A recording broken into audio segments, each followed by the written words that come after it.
So what I was thinking about was men talking about things the way men talk about things that are important to men. Yes. So what is that? I'm gonna have to focus on you here. Well, the truth of it is that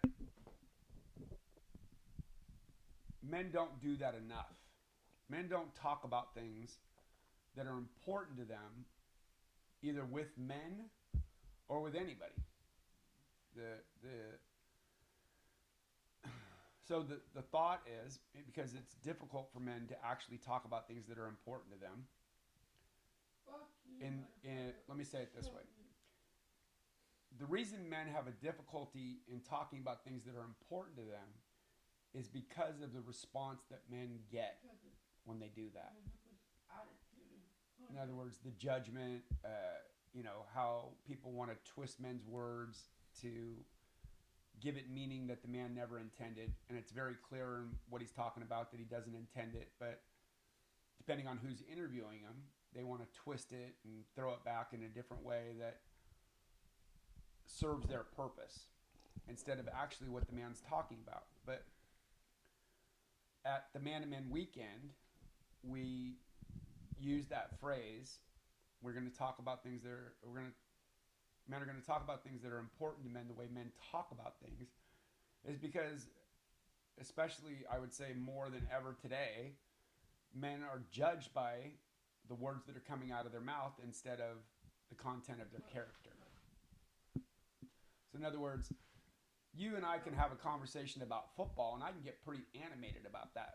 And I could start using some vocabulary that may seem profane or misplaced, and it's just my passion because I'm very passionate about football, the same as I'm passionate about basketball and baseball, and I'm very passionate about many things that come to do with sporting,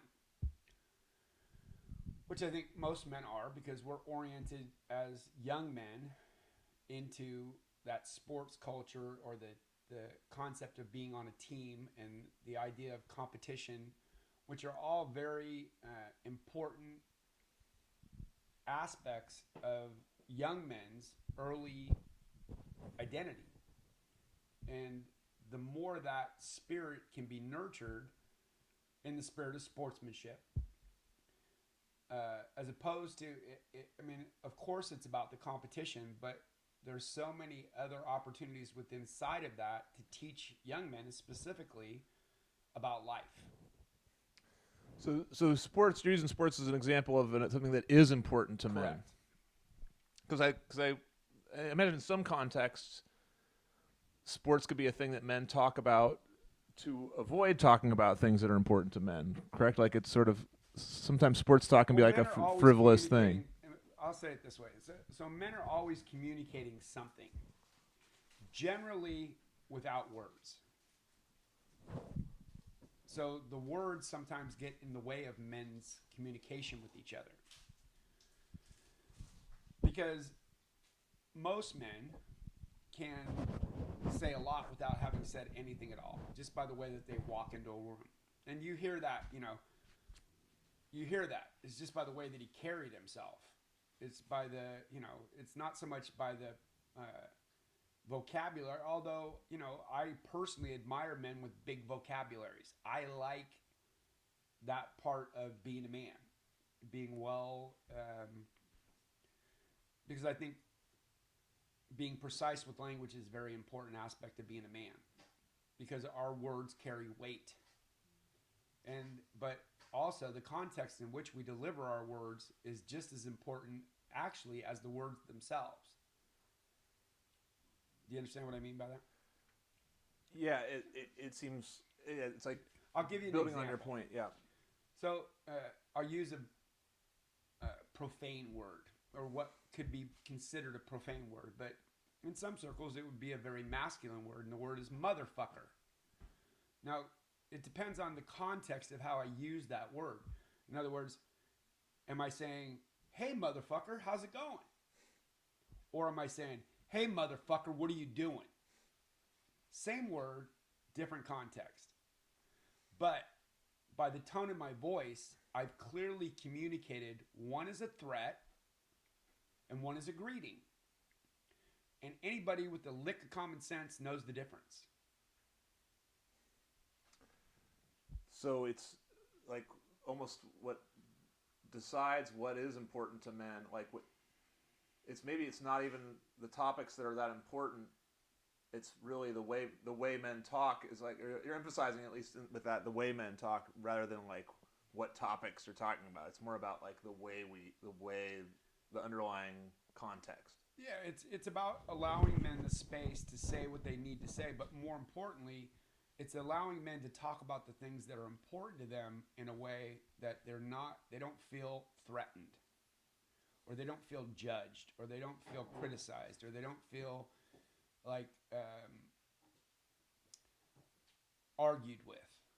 In other words, when women communicate, women have a very particular way that they use words, and they use a lot of words. Men don't use a lot of words.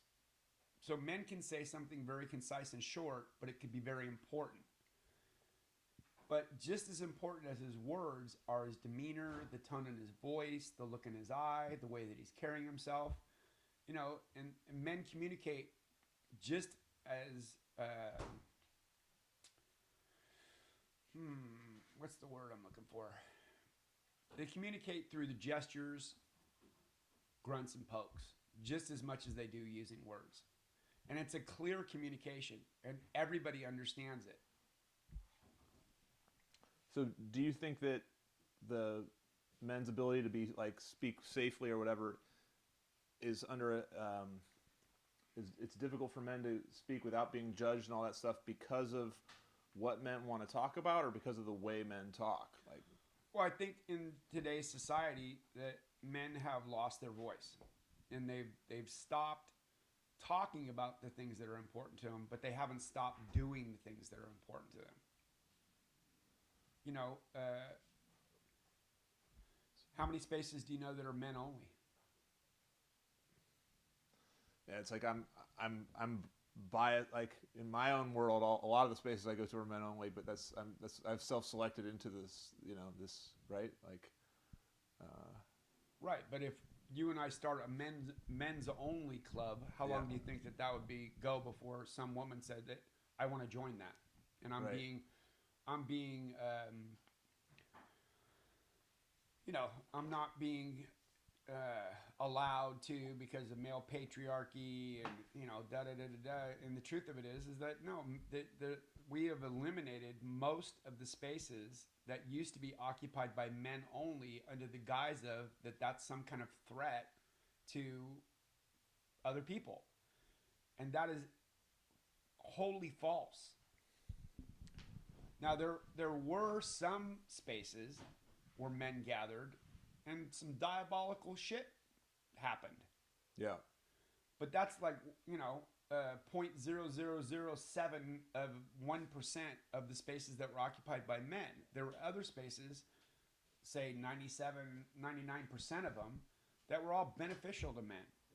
And those spaces have been slowly but surely almost eradicated from society today, because every time men gather alone, somebody thinks they're up to something not good. And the vast majority of them are all up to something really good, but they're judged by their men. Not judged by what they're talking about. They're not judged by what they're doing.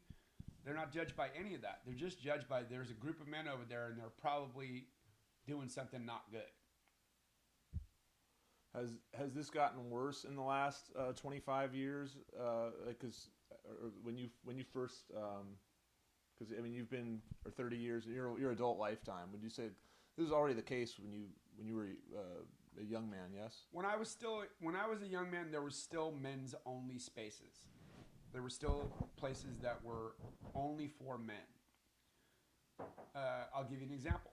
Well, for young men, this is an example was for men and young men, which was the Boy Scouts of America, which is no longer a space that's only for boys and men. Now, you can... I haven't followed that very closely, but it's kind of incredible that happened. I mean, Well, it's confusing as hell. The Boy Scouts of America. yeah, Why would a girl want to be a Boy Scout? because and Girl Scouts exist. Yeah, Correct. yeah, And I'm assuming, I don't know because I've never looked into it, but I would assume that they're letting little boys into the Girl Scouts if they feel like they want to be a Girl Scout. I've never heard of it, right. but I suppose it's a possibility. Yeah, yeah. That a young man would want to be a Girl Scout, not a Boy Scout. But still, it'd be a young man in the Girl Scouts. It's a young woman in the Boy Scouts. Doesn't make any sense. No.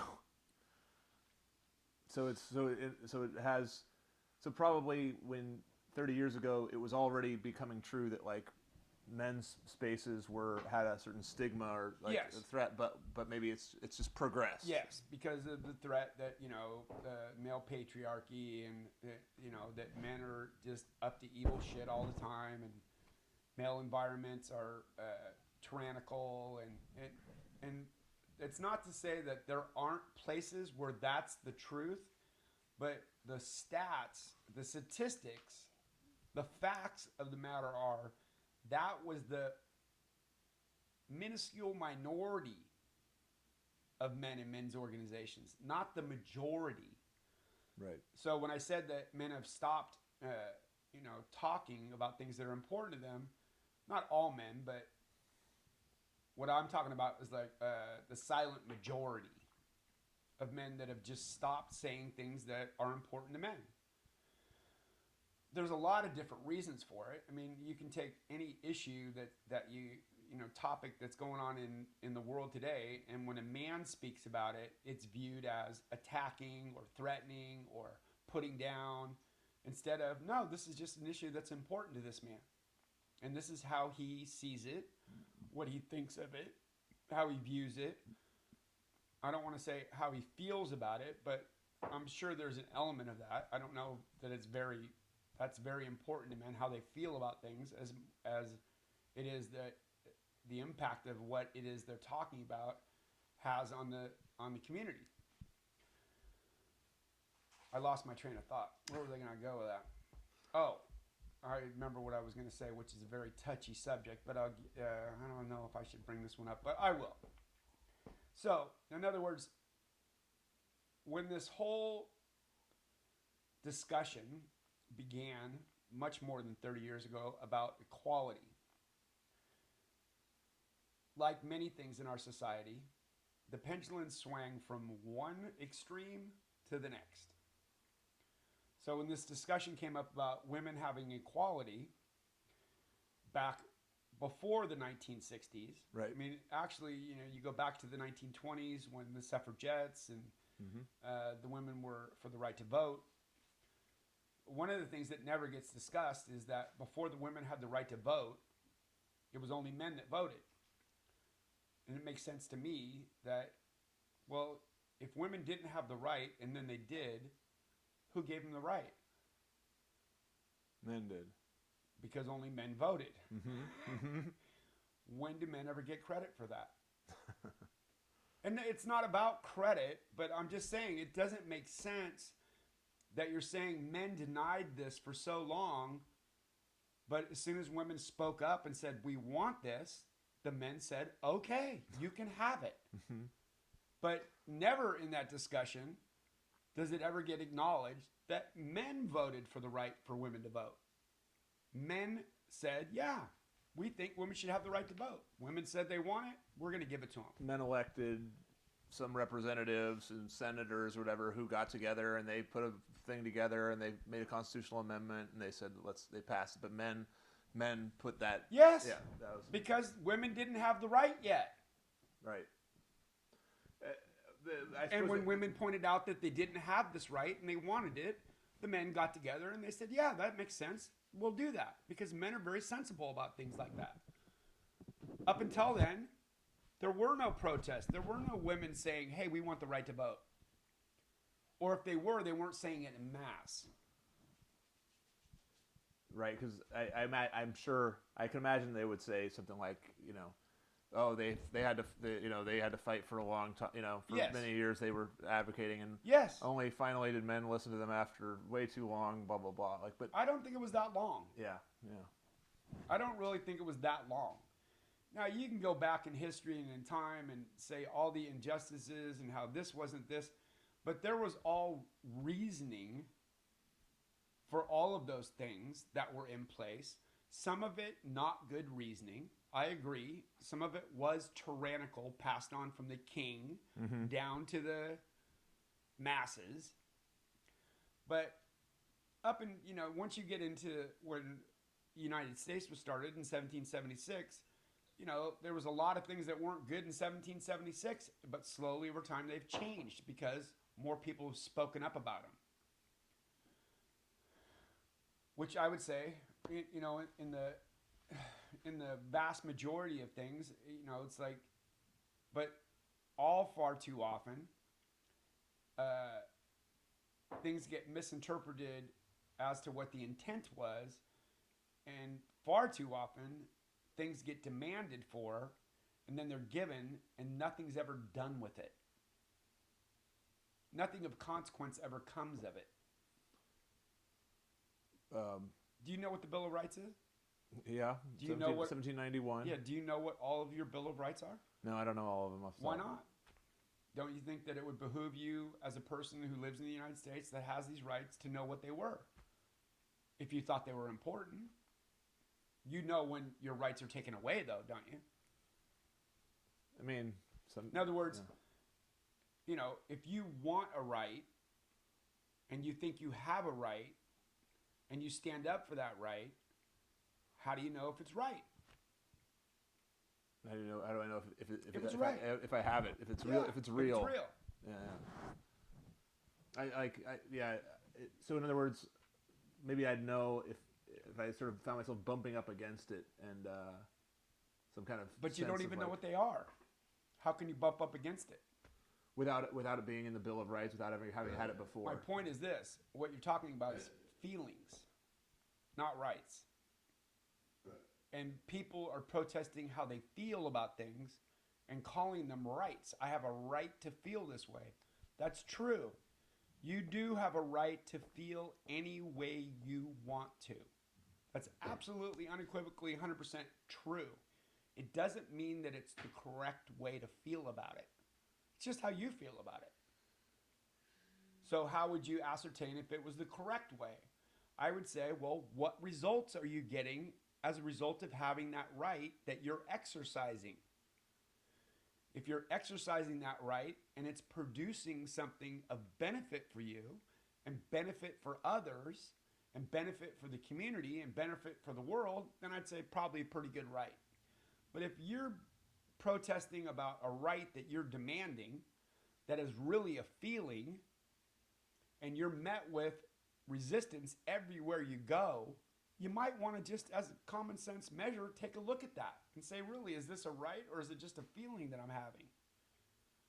I feel like, so in other words, when I say this, and I'm just going to say it this way to not get into the controversial topic, but where we're at as a society today, if I feel like using a women's bathroom, I have the right to do that. No matter how that impacts women. Because I feel like today I should have that right. And there are actually places that are writing into the law that if I feel that way today, then I have the right to do that, irregardless of how that impacts my community, women, children, doesn't matter, because I have a feeling that today I have a right to go into a women's bathroom. One of the weird things that I've seen with this whole conversation around rights and feelings, but it's an interesting thing that I've observed. So you go into a gas station and there used to be 2 bathrooms, a men's and a women's. Now, in the vast majority of places where there used to be a men's and a women's, there's only an all genders and a women's. How is that equality? How is that not interpreted by men as you're a second-class citizen and you don't even have the right to your own lavatory? You have to share it with everyone. Why don't both bathrooms say all genders? If you're going to do it that way, wouldn't that be equal? Wouldn't that be fair? Wouldn't that be the right way to handle it? Doesn't that just make fucking sense? I shouldn't have swore. I apologize. But shouldn't it make sense that if you were going to have only an all genders and a women's, that you would include men? But where's the men talking about things that are important to men? Like, it's important to me. It's important. I'm saying this because it's important to me. When I walk into a gas station and I see all genders and a women, it makes me feel like a second-class citizen. Like I don't even deserve my own bathroom. Only women do. And I'm lumped in with all the other, whatever genders they are. But there's no men's anymore because just having a men's bathroom is not good. You follow me? I do. So like the original slogan about men talking about things Yes, women this are is important something to that's them. important to me. Men's bathrooms in gas stations. Especially at my age.